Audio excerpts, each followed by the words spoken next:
ঠাকুরের রাতুল চরণে প্রণাম জানিয়ে, আরাধ্যা জগৎজননী বড় মায়ের রাতুল চরণে প্রণাম জানিয়ে, পরম পূজ্যপাদ বরদার চরণে প্রণাম জানিয়ে, পূজনীয় আচার্যদেবের চরণে প্রণাম জানিয়ে সকলকে আমার রানন্দিত জয়গুরু বলে আলোচনা প্রসঙ্গে অষ্টম খণ্ডে 25শে আশ্বিন শুক্রবার 1353 সাল সেজে ঠাকুর সন্ধ্যায় অশ্বত্থতলায় এসে বসেছেন। ঝিরঝির করে হাওয়া দিচ্ছে। এখানকার হাওয়াটা যেন অনেক হালকা, বুক ভরে নিঃশ্বাস নিতে আরাম লাগে। সেজে ঠাকুরের কাছে অনেকেই বসে আছেন। পাথরের নুড়ি বিছানো আছে, তার উপরেই বসে গেছেন। বাইরে থেকে কয়েকজন ভদ্রলোক আসলেন। তারা প্রণাম করে বেঞ্চিতে বসলেন। একজন বললেন, দয়া করে আমাদের কিছু ধর্ম উপদেশ শোনান। সেজে ঠাকুর, কিছু বলতে হবে আমাকে, এ মনে করে বলতে পারি না। কথা উঠে গেলে প্রসঙ্গক্রমে বলা যায়। যিনি কথা বলছিলেন তার পরিচয় জানা গেল যে তিনি বেনারস হিন্দু বিশ্ববিদ্যালয়ের সংস্কৃতির অধ্যাপক ডক্টর মুখোপাধ্যায়। তিনি বললেন, আপনার পাবনা আশ্রমের নাম খুব শুনেছি। ওখানে বৈজ্ঞানিক গবেষণাগার আছে, গবেষণাদি হয়, খবরও শুনেছি। শেষে ঠাকুর কেষ্টদাকে দেখিয়ে পরিচয় দিয়ে বললেন, কেষ্টদা এবং আরও কয়েকজন এসব কাজ করত। কেষ্টদার দোসর একজন ছিল গোপাল, সে অকালে চলে গেল। কেষ্টদার অনেক কাজকাম, ওদিকে দেখবার সময় পেয়ে ওঠে না। লোকও পাওয়া যায় না, লোকও পাওয়া কঠিন। ওরা টাকা দিয়ে মানুষ রেখে দিয়েছে, কিন্তু কিন্তু পয়সার মানুষ দিয়ে ওসব কাম হয় না। ডক্টর মুখোপাধ্যায়, কর্মীর অভাব, টাকার অভাব নেই। শেষে ঠাকুর হেসে বললেন, একেবারে ঠিক কথা কয়েছেন, কর্মীর ভীষণ অভাব। ডক্টর মুখোপাধ্যায়, আপনাদের এখানে সংস্কৃতিতে কি বিশেষ আলোচনা আছে? কেষ্টদা, তেমন ধারাবাহিকভাবে কিছু নেই, তবে শেষে ঠাকুরের কাছে সব রকম আলোচনাই হয়। শেষে ঠাকুর, ইচ্ছা করে সংস্কৃতের পঠন পাঠন, জ্ঞান, গবেষণা ইত্যাদি ভালো রকম ব্যবস্থা করতে হয়। আশু প্রধান দরকার, বিপন্ন যারা তাদের অস্তিত্ব রক্ষা ও নিরাপত্তা বিধান। তার সঙ্গে সঙ্গে চাই ধর্ম ও কৃষ্টির জাগরণ। সংস্কৃতটা ভালো করে না জানলে আমাদের ঘরে যে কি আছে তা টের পায় না। বাইরের এক আধটা দেখেই তাক লেগে যায়। হিন্দুর পক্ষে সংস্কৃত শিক্ষা একান্ত প্রয়োজন। মানুষের নিজস্ব যদি একটা দ্বারা ঠিক থাকে, তাহলে বাইরে আরও 5টা জিনিসের ভিতর থেকে প্রয়োজন মতো গ্রহণ বর্জন করে নিজেকে সমৃদ্ধ করে তুলতে পারে। যার স্বকীয় বলে কিছু নেই, থাকলেও তাতে নিষ্ঠা নেই, সে হ্যাংলার মতো যা দেখে সেই দিকেই ঝুঁকে পড়ে, কিন্তু কোনো কিছুরই সদ্ব্যবহার করতে পারে না, কারণ তার চালকই হোক বৃত্তিপরায়ণ আকাঙ্ক্ষা ও হিন্নমন্য গর্বেপসা। ভালো কিছু পেলেও তা থেকে ওই রসদ সংগ্রহ করে, তাই তার সদ্ব্যবহার অর্থাৎ সত্যপোষণী ব্যবহার করবে কীভাবে? কেষ্টদা, আমরা নিজেরা বেদের কদর বুঝি না, কিন্তু পাশ্চাত্যের কত পণ্ডিত সংস্কৃত শিখে বেদের অনুবাদ করে ফেললেন। ডক্টর মুখোপাধ্যায়, কাশীতে বেদ বিদ্যালয় আছে, সেখানে শুধু আবৃত্তি হয়। শেষে ঠাকুর, এখনও ধরে রেখেছে, সেও ভালো। হয়তো কেউ বিকশিত করতে পারবে, পাখির বুলির মতো হয়তো ধরে রেখেছে, কিন্তু পাখির বুলির থেকেও সূত্র পাওয়া যায়। কৃষ্টিকে বাঁচাতে গেলে কৃষ্টির ধারক বাহক যারা, তাদের বাঁচিয়ে রাখতে হয়। পুরোহিতদের উপর আজ আমাদের খুব রাগ। তারা কিছু জানে না, মর্ম বোঝে না, ব্যবসাদারি করে। আমি বলি, তবু তো তারা রোগটা ধরে রেখেছে। তাদের কাছ থেকে তোমরা যে অনেক কিছু আশা করো, তাদের জন্য তোমরা করো কতটুকু? তাদেরও তো বাঁচার প্রয়োজন আছে, সেই ধান্দায় তো তারা অস্থির। তারা যাতে নির্ভাবনায় জ্ঞান গবেষণা করতে পারে, তত্ত্ব উদ্ঘাটন করতে পারে, তার সুযোগ করে দেওয়ার দায়িত্ব তো দেশের লোকের আছে। ডক্টর মুখোপাধ্যায়, গীতায় 2য় অধ্যায় আছে, জামিমা পুষ্পিতাম বাচাম প্রবদন্তি বিপশ্চিত বেদবাদরত পার্থ নানদস্তি নীতি বাদিনং।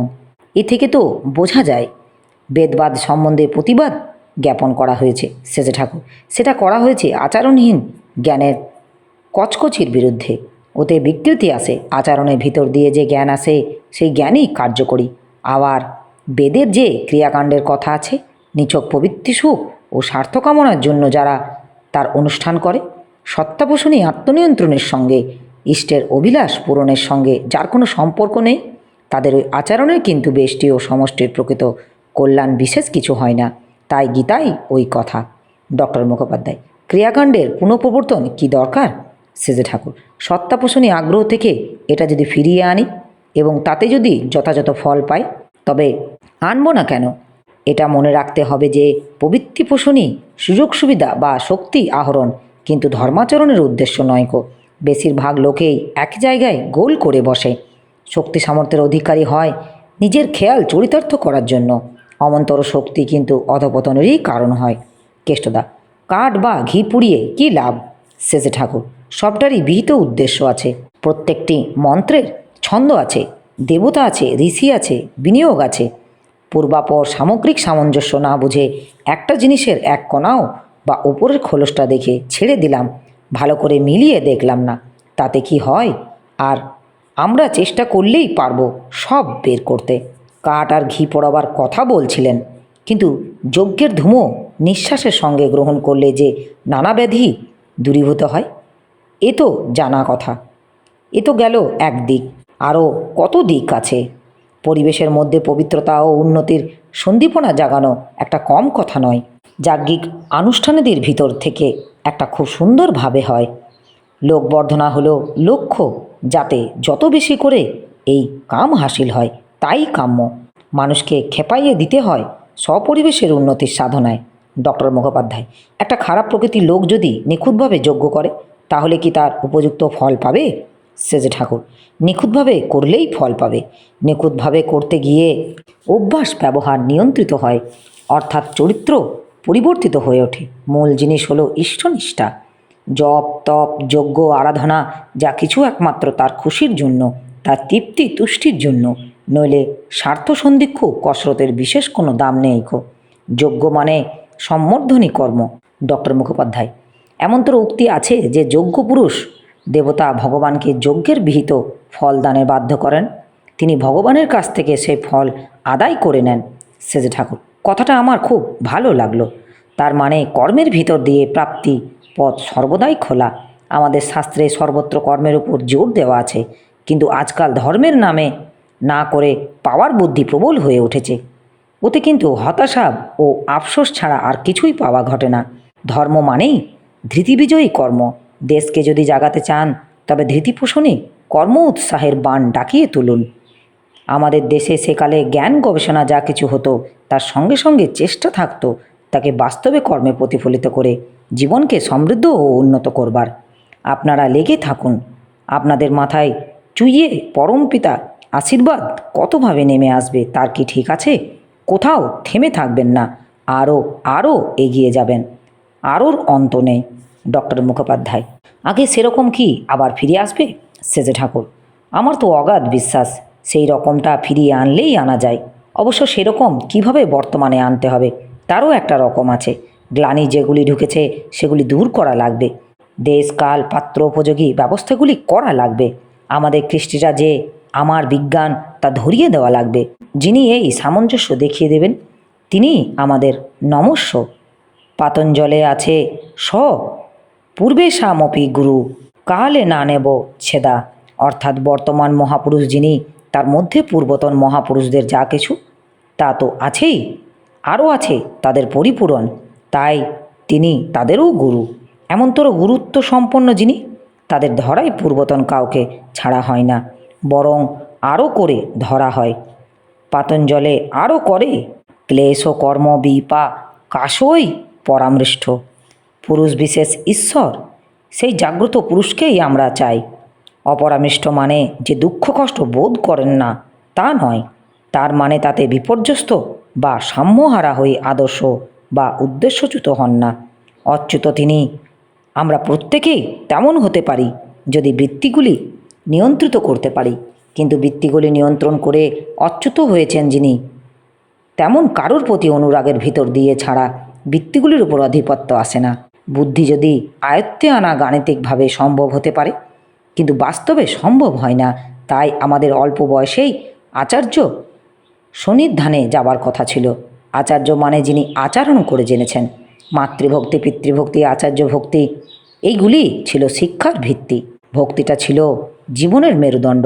মায়ের স্বামী ভক্তি, বাপের পিতামাতা ও গুরুর প্রতি ভক্তি, এইসব দৃষ্টান্ত দেখে ভক্তিটা তাদের ভিতর ততই গজিয়ে উঠত। আবার মায়ের পেটের থেকে ওই ধাঁচটা নিয়ে জন্মাতো, তাই বড় সুখের হতো জীবনটা। বৃত্তিগুলি সংহত হয়ে ব্যক্তিত্ব সুঠাম হয়ে উঠত। ব্রহ্মচর্যের সময় শিক্ষাটা হতো শ্রদ্ধামুখর করার উপর দাঁড়িয়ে, তাই প্রত্যেকটা মানুষ হতো কাজের মানুষ, সমাজের এক একটা সম্পদ। তার শ্বশুরগৃহে ছিল মেয়েদের গুরুগৃহের মতো। তাদের বিয়ে থাওয়া তো দেখে শুনে শ্রেয় ঘরে দেওয়াই হতো, আর সেখানে পাঠাবার আগে শ্বশুরকুলের প্রতি তাদের শ্রদ্ধা প্রণতাকে মুখর করে ছেড়ে দেওয়া হতো।